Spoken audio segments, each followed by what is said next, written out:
ശ്രീകുമാർ, അതുകൊണ്ടാണോ ഈ CPM BJP ഡീലുണ്ട് എന്നുള്ള കാര്യം കോൺഗ്രസ് വലിയ രീതിയിൽ അത് ഉറപ്പിച്ചു പറയുന്നത്? അതിലേക്കാണ് ഇപ്പോൾ നേതാക്കളുടെ പ്രതികരണങ്ങൾ പോകുന്നത്. VD സതീശനും KC വേണുഗോപാലും ഒക്കെ ശക്തമായിട്ട് ഉന്നയിക്കുന്ന കാര്യങ്ങളാണ് അത്.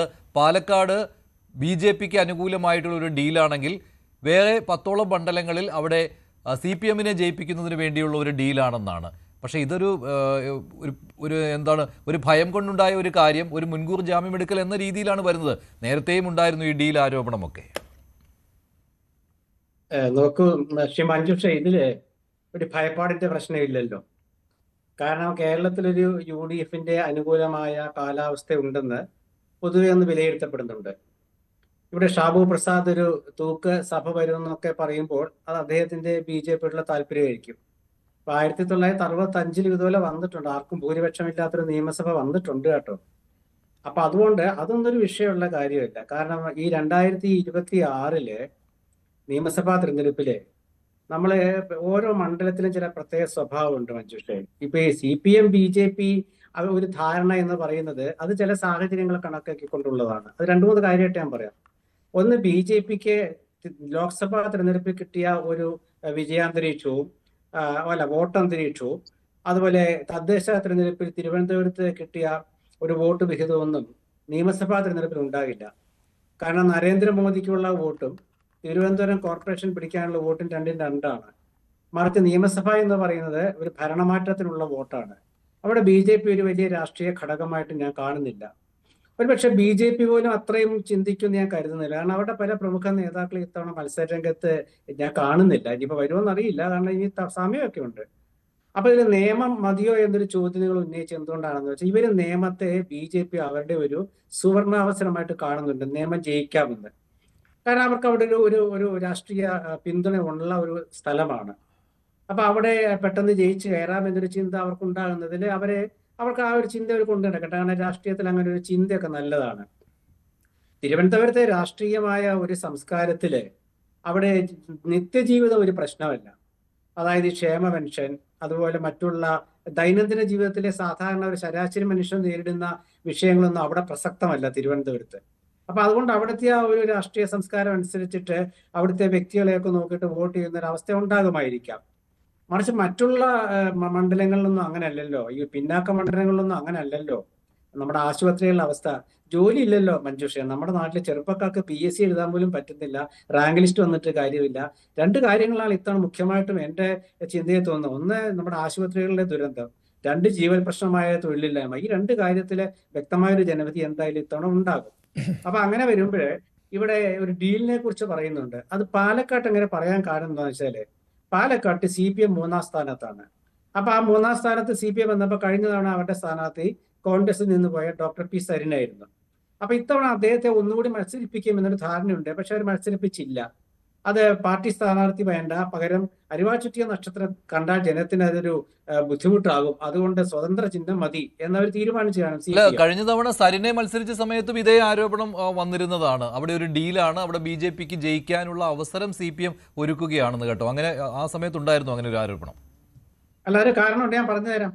അപ്പൊ അവിടെ അങ്ങനെ വന്നപ്പോൾ അന്ന് സരിൻ പരാജയപ്പെട്ടു, 3-ാം സ്ഥാനത്ത് പോയി. പക്ഷെ സരിൻ അതിനു മുമ്പത്തെ തെരഞ്ഞെടുപ്പിനേക്കാൾ കൂടുതൽ വോട്ട് LDFന് നേടിക്കൊടുത്തു, അത് മറക്കരുതല്ലോ. അല്ല, അത് ഉപതെരഞ്ഞെടുപ്പാണല്ലോ. അവിടെ ഇപ്പൊ UDFന് 3000-ൽ നിന്നും 18,000-ആയിട്ട് വർദ്ധിച്ചത് നമുക്ക് ഈ നിയമസഭാ തെരഞ്ഞെടുപ്പിൽ അത് കിട്ടുമെന്ന് എനിക്ക് പറയാൻ താല്പര്യമില്ല. കാരണം ഞാൻ 40-40 വർഷമായിട്ട് ഈ രാഷ്ട്രീയം നന്നായിട്ട് നോക്കുന്ന ഒരാളാണ്. അതാ ഉപതെരഞ്ഞെടുപ്പിലെ എല്ലാം കൂടെ കേന്ദ്രീകരിച്ച് നടക്കുമ്പോൾ 4-5 മണ്ഡലങ്ങൾ, 3-4 മണ്ഡലങ്ങൾ ഒരുമിച്ച് ഇലക്ഷൻ നടക്കുമ്പോൾ കിട്ടാവുന്ന ഒരു കേന്ദ്രീകൃത ഒരു സൂക്ഷ്മ നിരീക്ഷണം ഒരു 140 മണ്ഡലങ്ങളിൽ നടക്കുമ്പോൾ ഉണ്ടാകില്ല. അതാണ് കോൺഗ്രസ് ഇത്തവണ പ്രത്യേകം ശ്രദ്ധിക്കുന്നത്.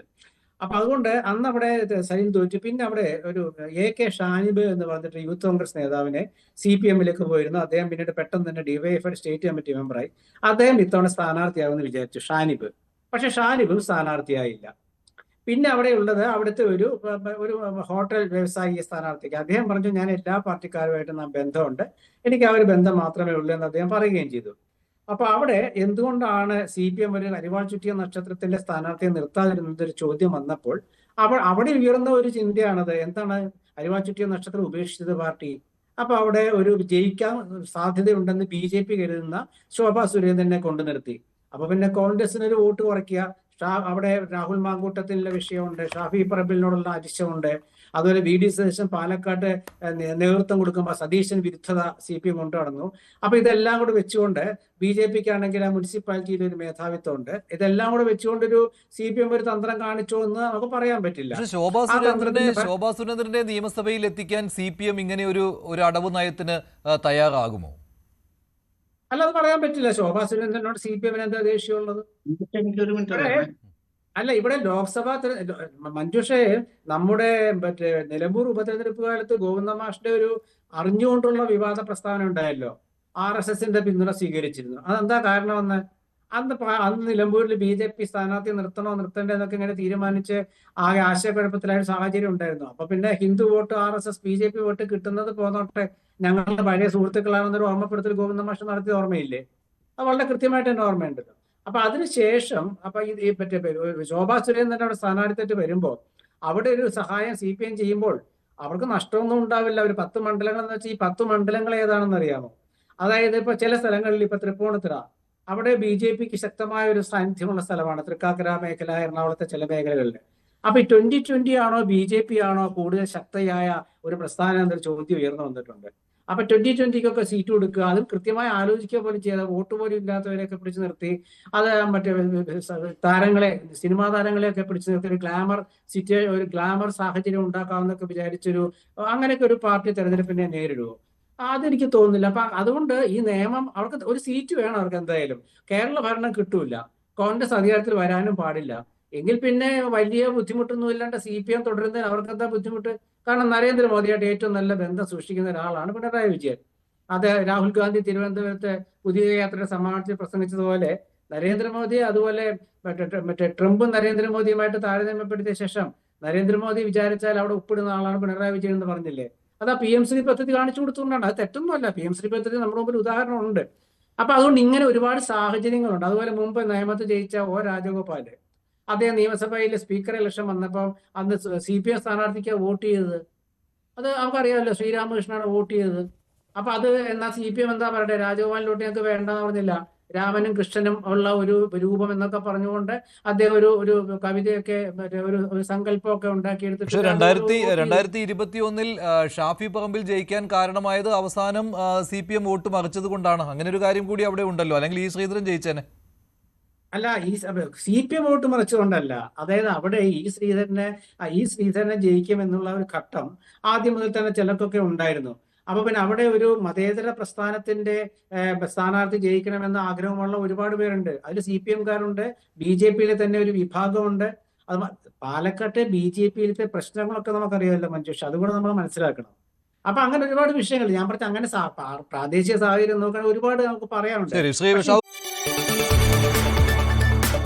കൂടുതൽ വാർത്തകൾക്ക് News 18 Keralam YouTube channel subscribe ചെയ്യുക.